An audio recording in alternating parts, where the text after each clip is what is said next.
Shabbat Shalom. Greetings to you all. I hope you all have or had an awesome Thanksgiving, depending on when you listen or watch, or when you even celebrate, because sometimes you have to wait a couple of days for family and friends to get there. We have so much to be thankful for. Adopt an attitude of gratitude and share it every day with your friends, your family, your co-workers, your spiritual guides, and of course with yourself. How many of you express any gratitude to yourselves? It's bad enough we wait until people die to say nice things. Hey, say nice things now. And I'm grateful and thankful for those of you watching or listening, because I know that your time is sacred. Thank you. And since so many of you have been traveling to see loved ones during the holidays, travel safe. Share your love. Kenny Loggins sang about going home for the holidays. Please celebrate me home. Give me a number. Please celebrate me home. Play me one more song that I'll always remember. I think a lot of people remember that incredible first solo album of his. And this is the start of a series of holidays. Thanksgiving this week, and at the end of next week we have the start of Hanukkah with dreidels and, and all the things that go with it. That goes on for 8 days. And then 10 days later we have Christmas, and then New Year's. Ho, ho, ho. 'Tis the season to be jolly and festive.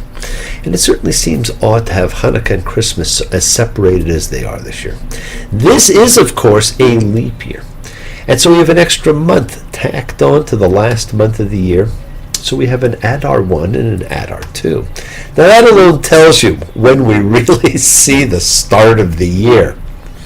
But we do that to get the calendar back on track. And so next year, for those of you who want to know things in advance, we have Hanukkah beginning on December 25th. How apropos! Now we're entering the season of caring. It goes with holidays. So let us all send prayers and well wishes to Suzanne, who is truly in need of healing, and all the good we can send her way. May the source of strength who bless the ones before us, bless those in need of healing, the renewal of body, the renewal of spirit. We pray for and with you, Suzanne, and anyone else you know who needs goodwill and healing now. And farewell, Leonard.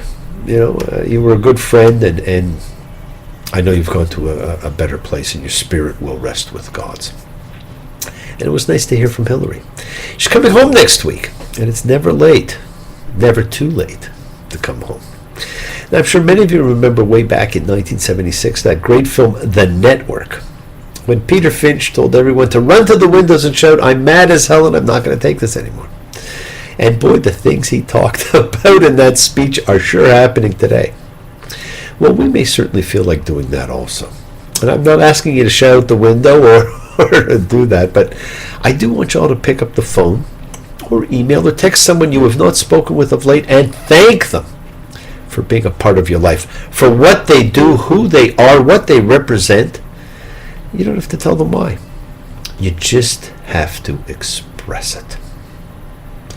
Whether they acknowledge it or not does not matter. Give thanks, my friends. We all have relationships. Many are splintered. And we have been reading a lot now about an incredibly splintered family. And you may feel yours is similar. You can still express thanks, even if it is for nothing more to a parent than participating in giving birth to you. That act alone has allowed you to share love and goodwill, make the world a better place. Think of your fellow man, lend them a helping hand, put a little love in your heart. The world will be a better place. Yes, it will. Now, I received several comments and questions from last week, and it seems many were surprised by the episode of Rachel taking and hiding the teraphim, or household gods, and the Torah's first mention of menstruation, or of being in the way of women. And interestingly, the Septuagint uses the word eidolon, meaning images, which may relate to ancestor worship. Now, ancestor veneration, so prevalent in the Far East even to this day, and evidenced for us by Roman artifacts, was common in Israel at least until the reign of King Hezekiah, around the year 700 before the Common Era, when much of this book was probably put together and edited, and when ancestor veneration and the feeding of the departed spirits were outlawed. Now, don't forget, when Laban came to search, and Rachel said that she was of the way of women, he left, and Jacob had said, if you find your gods and with anybody here, that person will die. So that is what's going to be coming up. So don't forget, friends, we are not yet reading about true monotheists as you think of them. And they're not practicing anything resembling Judaism as you have an understanding of it. It was different. Now, great stories stand the test of time. The Iliad, the Odyssey, the Exodus, great fairy tales, fractured or not. They all have something in common. They have an element of supernatural involvement or heroes. And, these were called men of renown. But the stories of Abraham, of Isaac, of Jacob, they're different. They're about us, our fears, our hurts, our familial relations. These stories are different. These stories are about the present, not the past. We all have seen these incidents acted out in either our families or the families of people we know. I've seen parents manipulate their children and children manipulate their parents. I've seen brother hate brother and sister hate sister. Friends, when we hate, we are looking in the mirror of self. For the things we hate are often things about us that still exist. We see the karmic patterns develop in the story of Jacob and how it comes to bear on every member of his family, from the deception of Isaac to his unwittingly putting that curse of death on Rachel, his one true love. Now remember, Rachel tells her father that she's menstruating, which keeps him away when he's searching for the missing gods. But she's just deceiving him anyhow. She cannot, in fact, be menstruating because we find out in the next paragraph she's pregnant at this time. Now, her deception may simply be recompense for Laban's having substituted Leah for her and making her share her husband with her sister.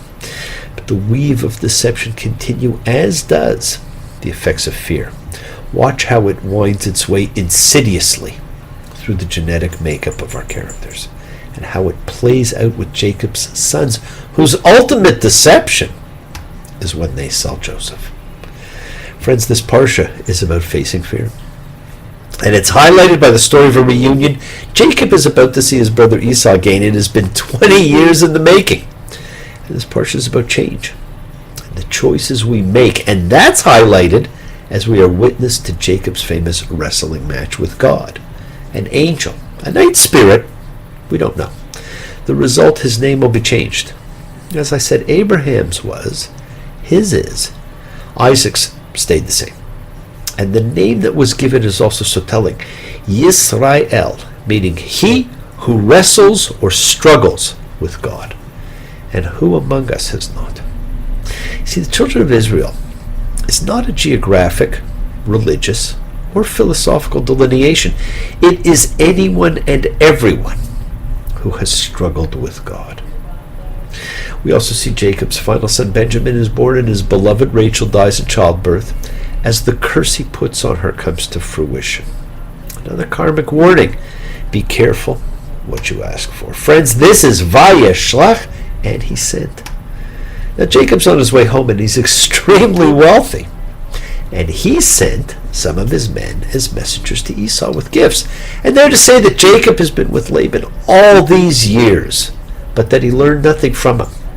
See, Laban, of course, is presented to us as a horrible, conniving, thieving individual. So this is a very roundabout way of saying he learned no bad habits. And his men come back and tell him Esau doesn't want his gifts. And he's coming to see him. And he, Esau, is bringing 400 men with him. Genesis 32:8. And Jacob was very afraid. Surprise, surprise. Jacob was afraid. That is the emotion that has ruled his life. He was afraid Isaac would realize the deception and curse him. He was afraid of Esau for how he got the birthright and the blessing. He was afraid of Laban, which is why he snuck away with his goods in the middle of the night. And now he is afraid of what will happen with Esau when nothing has transpired. He even offers to make a new deal with God. We saw last time the list of conditions he put in place to take God as his God. And now he tells God he'll choose him if, save me from my brother's hand, from Esau's hand, because I fear him. Friends, fear is self-made and is a projection. It is the projection of either something that happened in the past or might happen in the future onto our present, and all it does is paralyze us. Fearing for the worst. Now Jacob breaks his camp into two. This way, if he has to battle Esau, he may only lose half. And many will say that's a very prudent move. Why risk everything? It's the split that's interesting, friends. It's the split that tells of the man. What he valued, who he valued. He split his family so that the ones he loved, Rachel and Joseph, were at the end. The others, oh well. My friends, can we ever really put goods, items, commodities above people, above relationships, above family? Obviously we can. Should we? No. All possessions are simple commodities that are entrusted to us for such a short time. We are simply caretakers. Now, a very good friend and advisor of mine demonstrated this so beautifully the other day with his son. His son's birthday was coming up, and he was born in 2000, a true millennial. And he wanted to give him something special. So while traveling, he picked up an ancient coin, minted around what he would call the beginning of the first century, so he can give his son, born in 2000, something 2,000 years old. And he wrote the history of the coin for him and asked his son to think about how many hands it had gone through over these 2,000 years. Yes, my friends, we are mere caretakers of goods. Goods can be replaced. People, feelings, relationships, time cannot. This reunion is truly one of the greatest, most powerful scenes in the entire Torah, my friends. And it is the ultimate tableau for the greatest gift man has. A gift that we try to emulate on the 10th day of the 7th month every year. The gift of forgiveness, indubitably one of the hardest things for people to engage in. Friends, inside everyone is their true character. And when tested, it shows itself. Sometimes we rise to it. Sometimes we show who we really are. This week we see two pure examples. We see the real character of both brothers. And our sages have always had a hard time reconciling this. God knows there's a purpose. God knows there's a chance. God knows you can rise above the darkest hour of every circumstance. We can rise above our circumstances. We know what is inherently good and right and ethical and decent and loving. And we can be those things. We can be all of those things. We see two brothers. One had everything taken away. Love, blessings, inheritance. And the other had everything. One lived in fear. One lived in love. Both could have lived in love and under grace. And if you only knew one had everything, one had nothing, one lived in fear, one lived in love, and you had to guess which was which, you would guess the wrong one. We have choices in life. Which brother do you want to be? We picture our lives a certain way, and every so often the pieces of our life gets cracked and broken and falls off. We may come to a place that has all the splinters of our broken and bent pieces of our dreams. We could put them back together. They may not be perfect, but we can still be the best version of ourselves. This is the lesson of the Torah and the stories and the relationships that we view. This is a story about crossroads. I went down to the crossroads, fell down on my knees. I went down to the crossroads, fell down on my knees, asked the Lord above for mercy. Save me, if you please. Jacob is at a crossroads. He will face his past and his future. Genesis 32:25. And Jacob was left by himself, and a man wrestled with him until the dawn's rising. Now, much has been written about this struggle. To some it was God. After all, Jacob says he fought with God face to face. Some say it was an angel. Some say a night spirit. But what it also was, and what people don't talk about, was it was himself. He fought with all of the choices he had made. And it brought about a change. He fought the man to a draw and would not let him go unless the being blessed him. We've gotten to know no character more in the Bible than Jacob. Jacob starts out as a manipulator. But Jacob's changed after his experience in Mesopotamia. He has been the deceiver and the deceived. He is hurt. and been hurt. He is now a husband and a father, a man who has struggled and prospered. For the rest of the story, he is no longer pictured as a man of action, but more often as a relatively passive man like his father Isaac, seeking to appease his brother, avoiding strife, avoiding risk. And precisely at the juncture that marks this change in Jacob's character, he has his encounter with God. God blesses him in a remarkable statement. Your name shall no longer be called Jacob, but Yisrael. Understood here to mean he struggles with God. Because you've struggled with God and with people and were able. As his character changes and he ceases to be the deceiver, he sheds the name Jacob, the one who catches, and becomes instead Yisrael, the one who struggles with God.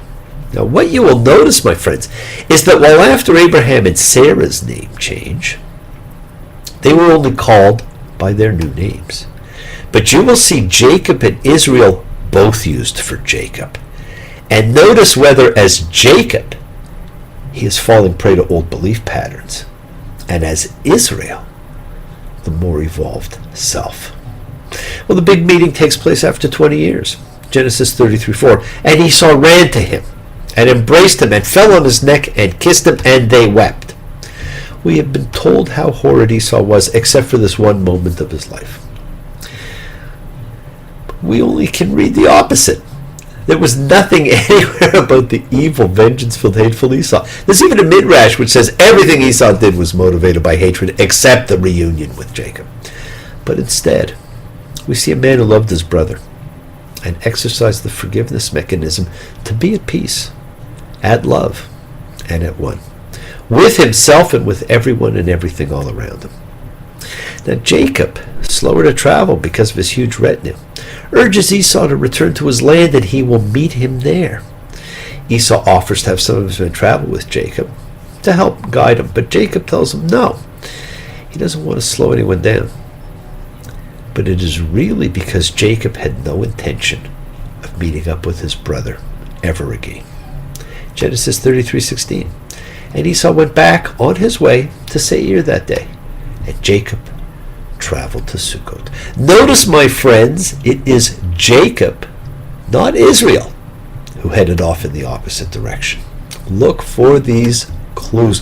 Look at whose name is mentioned. Look at whose name is mentioned in the story, often referred to as the rape of Dinah, which is also in this parsha. The only story about Jacob's only daughter. It too is an amazing story about a young man who loved and was willing to do anything to marry Jacob's daughter. But it is confusing. We are told he degraded her, and he wanted to marry her and was willing to be circumcised and have all the men in the town circumcised so that they could intermarry. But this episode is another striking example of fear and selfishness as it culminates in two of Jacob's sons, Simeon and Levi, deceiving the young man and the townspeople into being circumcised and then killing every one of them. And we're left with Jacob lamenting that his children have caused him anguish because now maybe the inhabitants of the land will come after him and seek revenge. Jacob lived in fear. Israel tried to live in peace. The world is sacred, my friends. So is everything in it. Express your gratitude, light a candle, make a wish. Celebrate your life and the lives of those you love. Share your feelings with them. Live free, be free, honor your freedom, be thankful, be well, be happy, be blessed. Share and honor the light, and all who live in the light continue to shine. Continue to send everyone you know goodwill and love. Pray for peace and freedom for everyone, and end to this ridiculous terror and hatred. Remember, friends, we are a community. We learn together, we celebrate each other, we love each other. We share this ride together, men and women equally. Let us send out love, not fear. Send out peace, harmony, good healing to all who need it. And please, friends, do fall in love. It is the great gamble worth taking. Look forward in life, not backwards. Break free of the dogma. Change your way of thinking and follow that call to freedom. The journey is yours. Everybody's running. No one makes a move. Everyone's a winner. There's nothing left to lose. Nobody told me there'd be days like this. Strange days indeed. Thank you all. Love you. See you all next time. And I do love seeing you all again. Remember, your wishes do come true. Bless you all. Have a fantastic week. Week of love and healing and thanks and peace. And thank you all for joining me. Shabbat shalom. Take care. See you soon. Bye.